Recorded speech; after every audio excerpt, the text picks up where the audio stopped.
जीवन में संघर्ष होना जरूरी है। हानि इसलिए जरूरी है कि हानि ना होगी तो लाभ का मजा ही ना आएगा। इसलिए बच्चों को संघर्ष करना सिखाओ, बड़ों का सम्मान करना सिखाओ, मर्यादित बोलना सिखाओ। आपके बच्चों के पास बड़ी बड़ी डिग्रियां होंगी लेकिन बोलने का ढंग नहीं कि बड़ों से कैसे बात की जाती है, तो फिर डिग्रियों का करेंगे क्या हम? जब बड़ों से बात करने की तमीज नहीं है तो क्या बात करें फिर, आपसे बताओ। इसलिए संस्कार देना भूल मत जाना साहब, बड़ा नुकसान होगा। अपनी बेटी को संस्कार दो, बेटों को संस्कार दो, अच्छे से बोलने का संस्कार, अच्छे से बात करने का संस्कार। घर में कोई मेहमान आए तो बच्चों के हाथ से भोजन परोसवाया करो। आजकल तुम्हारे बच्चों से भोजन परोसवा के देखना, इन्हें बनाना तो छोड़ो, परोसना नहीं आता। आप परोसवा लेना तुम्हारे बच्चों से भोजन, बाएं हाथ से परोसते हैं, बाएं हाथ से, बाएं हाथ से रोटी देते हैं। इन्हें ये नहीं पता मूर्खों को कि परोसना कैसे। और ये गलती उनकी बिल्कुल नहीं है। आप मम्मी कुछ ना कर बेटी, कुछ ना कर, झूला झूल तू, कुछ ना कर बेटा तू झूला झूल, तेरा बाप कमा रहा है, कमा रहा, तू झूला झूल। समय से जिम्मेदारी दोगे बच्चों को तो बच्चों के कंधे मजबूत होंगे। इसलिए समय पर तुम लोग तीर्थ यात्रा पे निकला करो थोड़े दिन के लिए, बच्चों को जिम्मेदारी देकर, ताकि पता लगे कि तुम्हारा बच्चा कितना मैनेज कर पा रहा है, कितना नहीं कर पा रहा। कर पा रहा है तो ठीक है, और नहीं कर पा रहा है तो जिम्मेदारी दो ताकि वो सीखे और सिखाओ। ऐसे नहीं, ऐसे काम किया जाता। समय पर बोझ आएगा ना तो कंधे मजबूत होंगे, और समय निकल जाएगा तब बोझा पड़ेगा तो टूट जाएंगे कंधे। जवानी, जिस दिन आपका बेटा पढ़ाई पूरी करे, ध्यान से सुनो, जिस दिन आपके बच्चों की पढ़ाई पूरी हो, जिस दिन, उसी दिन से बच्चों को काम पर लगाओ। ये काम करना है तुम्हें। बाप का काम संभालो तुम, बिजनेस तुम संभालो, व्यापार तुम संभालो, खेती तुम संभालो, संभालो, इसे बढ़ाओ। व्यापार को पिता ने इतना किया तुम और बड़ा करो, खेती को पिता ने इतना किया तुम और पढ़े लिखे हो। तुम्हारा बाप तो कम पढ़ा लिखा था, तुम ज्यादा पढ़े लिखे हो, तुम और बड़ा करो और बढ़ाओ। पढ़े लिखे हो, लेकिन गलती कुछ माँ बाप की भी है कि माँ बाप, बाप कहता नहीं नहीं मैं ही जा रहा हूँ दुकान, तू घर बैठ। अब वो घर में बैठा मोबाइल चला रहा है, मोबाइल चलाते चलाते किसी छोरी के चक्कर में पड़ गया। अब बाप कमा कमा के दे रहा है, वो सुरा सुंदरी में पड़ गया। अरे बच्चों को काम पर नहीं लगाओगे तो खाली दिमाग शैतान का। यदि व्यस्त हैं तो वो व्यस्त रहेंगे, अच्छा होगा, और फ्री हैं तो उनका दिमाग गलत जगह पर जाएगा, वो गलत होंगे। फिर मत रोइएगा कि बच्चा गलत हो गया। क्यों आपने जिम्मेदारी नहीं दी? हम तो जब 17 साल के थे तब हमारे ऊपर जिम्मेदारी आ गई थी। 17 वर्ष की उम्र में, जब हम 17 वर्ष के थे, हमें अपना पढ़ना भी था और पढ़ करके पैसा कमाना भी था और कमा करके घर देना था, क्योंकि घर में इतनी गरीबी थी कि घर पेट भोजन नहीं मिलता था। हम बचपन में भीख मांगा करते थे। जब भीख मांग के लाते थे तब घर में रोटी बनती थी, भीख ना मांगते तो घर में रोटी नहीं बनती। इस स्थिति से हम गुजरे हैं। गांव में भीख मांगते थे हम, गांव में घर घर जाकर के, यदि ना मांगते तो भूखे रहते। मांगना मजबूरी थी। उस स्थिति से गुजरते गुजरते गुजरते गुजरते कर्म नहीं छोड़ा, भगवान के आश्रित रहे हैं। जीवन में कभी हार नहीं मानी, जीवन में कभी पलट कर देखा नहीं, कभी हमने ये नहीं कहा कि हम ये नहीं कर पाएंगे। इस धरती में जितना कठिन काम हो आप वो हमें दे दीजिए, हम उसे करके दिखाएंगे। जो आपसे ना हो वो हम करके दिखा सकते हैं, क्योंकि हम, हमारी डिक्शनरी में ना नहीं है। हमने अपनी डिक्शनरी से ना शब्द हटा दिया, हमसे नहीं हो पाएगा, हम ऐसा कभी नहीं कहते।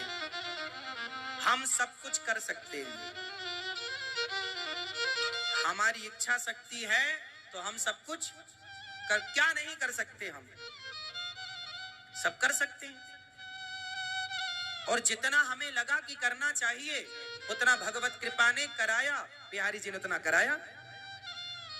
जितने की जरूरत थी, जितने की थी उतना बिहारी जी ने कराया।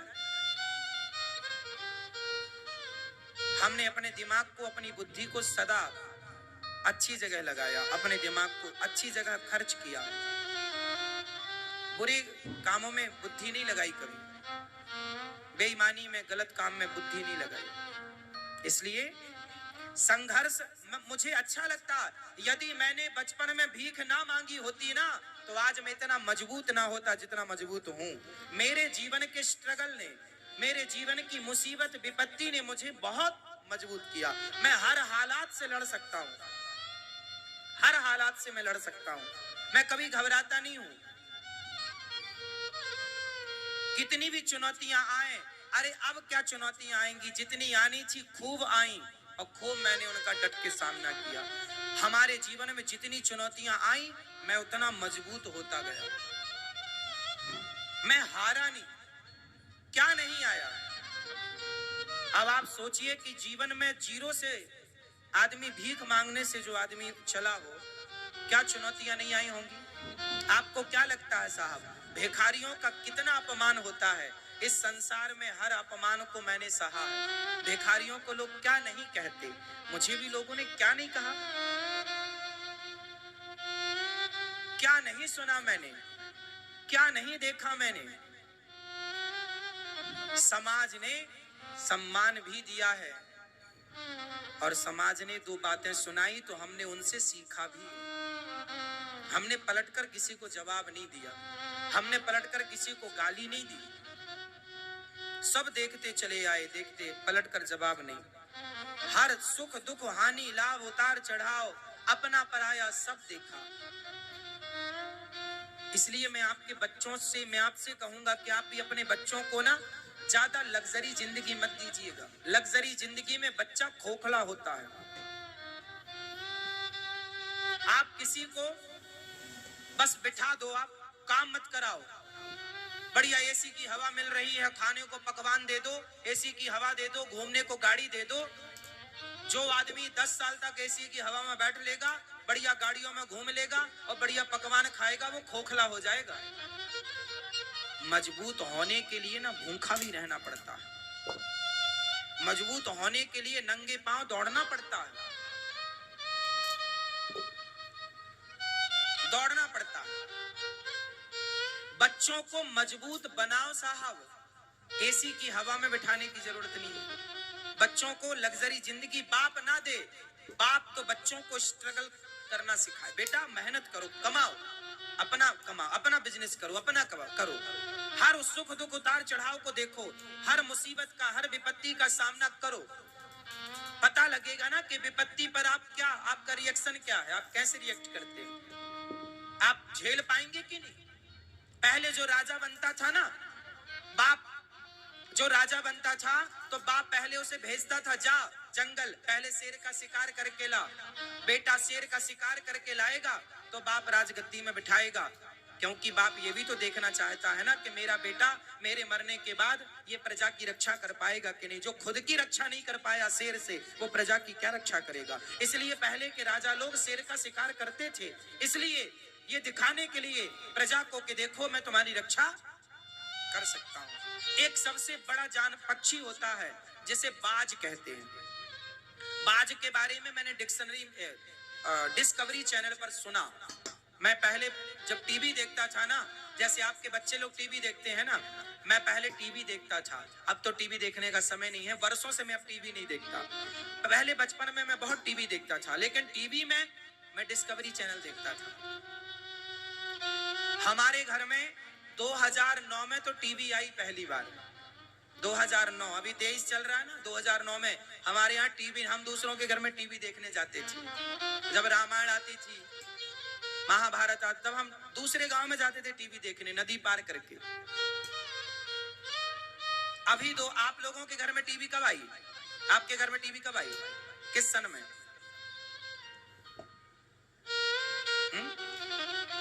हमारे यहाँ हम पहली बार अपनी कमाई से जो पैसा हम कमा कर लाए, तो उस कमाई से हमने सबसे पहले 9,000 रुपए की टीवी खरीदी थी।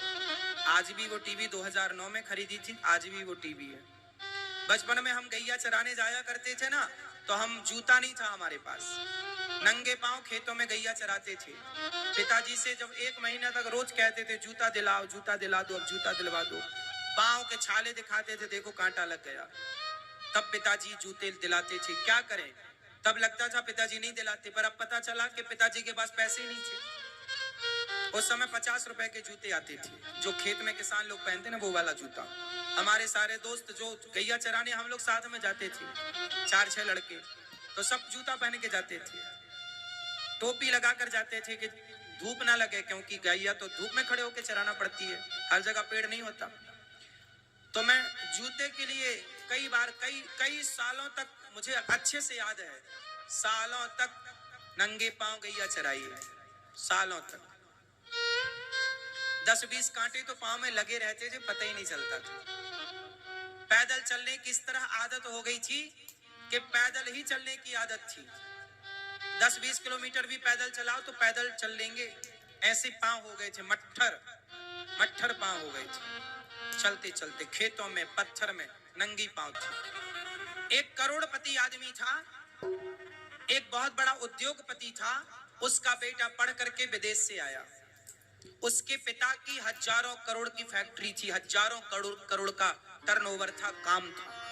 लेकिन जब उसका बेटा पढ़कर आया तो बाप ने बेटे से कहा, बेटा जाओ तुम 10,000 रुपए कमा के लाओ। बाप के पास करोड़ों है, पर बेटे को भेजा, जा 10,000 कमा के ला, और सुनो हमारे इस क्षेत्र से नहीं, बाहर जाओ। अब बेटा पढ़ा लिखा 10,000 कमाने गया। बाजार में आप जाइए 10,000 कमाने, कितने धक्के खाने पड़ेंगे, कितनी लाइनों में लगना पड़ेगा, कितना इंटरव्यू देना पड़ेगा, कितने घन पीटने पड़ेंगे, तब कहीं जाकर तुम्हें 10,000 की नौकरी मिलेगी। क्या नहीं करना पड़ेगा। उस बेटे ने जाकर के पिता की बात मानी और काम उसे मिला कहीं, अपने से कमरा लिया, अपने से बनाया, खाया, मजदूरों के साथ रहा। जहां भी उसने 10,000 महीने भर में उसने कमाए, ले जाकर पिता को दिया। पिता ने अब अपने बेटे को पकड़ा और अपनी उस कुर्सी पर बिठाया जहां वो हजारों करोड़ का मालिक था। अब उसे हजारों करोड़ का मालिक बना के बिठा दिया। लोगों ने कहा, आपने अपने बेटे के साथ ऐसा क्यों किया? उस आदमी ने कहा कि मेरा बेटा विदेश में पढ़कर आया है, सारी सुख सुविधाएं इसने पाई हैं। आज जब ये 10,000 कमा के लाया तो इसे पता लगा कि 10,000 कैसे कमाए जाते हैं।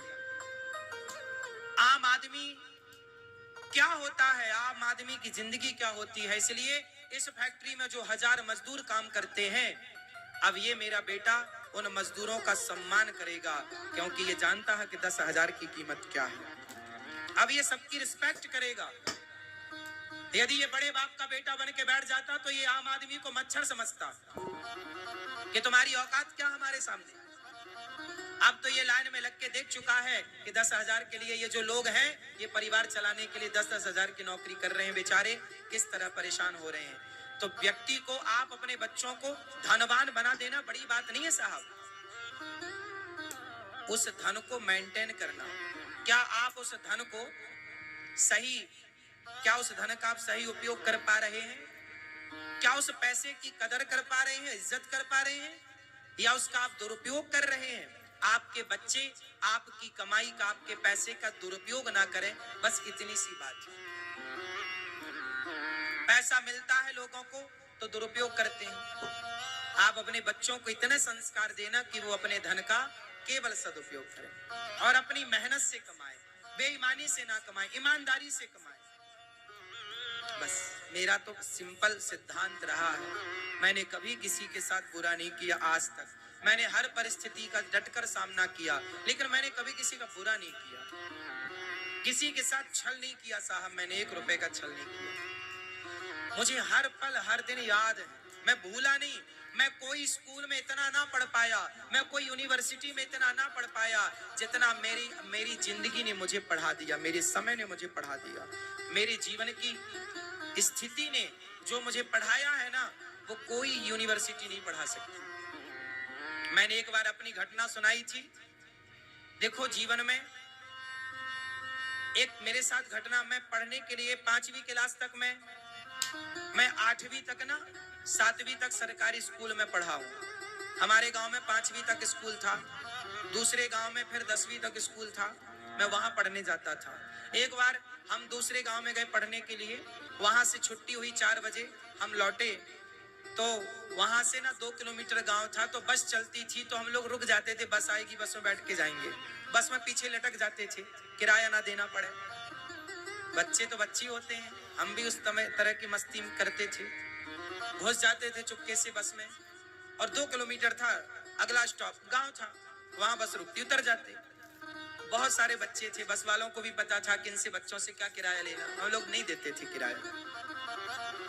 कभी वो किराया मांगता था, उस समय तो चवन्नी चलती थी, उस हमारे टाइम पे ना चवन्नी चलती थी, 50 पैसे चलते थे। पंजी भी चलती थी, हमारे समय पे पंजी 5 पैसा चलता था। पंजी की एक गोली आती थी मीठी वाली, चूसने वाली, 1 रुपए की 20 गोली आती थी, हम लोग ले आते थे, जेब में भर लेते थे, चूसती रहते थे। हमारे टाइम पे पंजी की गोली आती थी। और एक बिस्किट आता था 1 रुपया का, आर के बिस्किट, छोटा इतना बड़ा बिस्किट आता था। पार्ले जी बड़ा महंगा था, पार्ले जी खाने की औकात नहीं थी तब। पार्ले जी तब भी 5 ही रुपया का था, 4 रुपए का। तो एक बार मैं गांव आ रहा था, शाम को क्या हुआ कि समोसे की दुकान थी, तो समोसा खाने का मन हुआ। समोसा 1.5 रुपए का था और मेरे पास लगभग 1 रुपए थे। मैंने बोला भैया 1 रुपए ले लो, समोसा दे दो।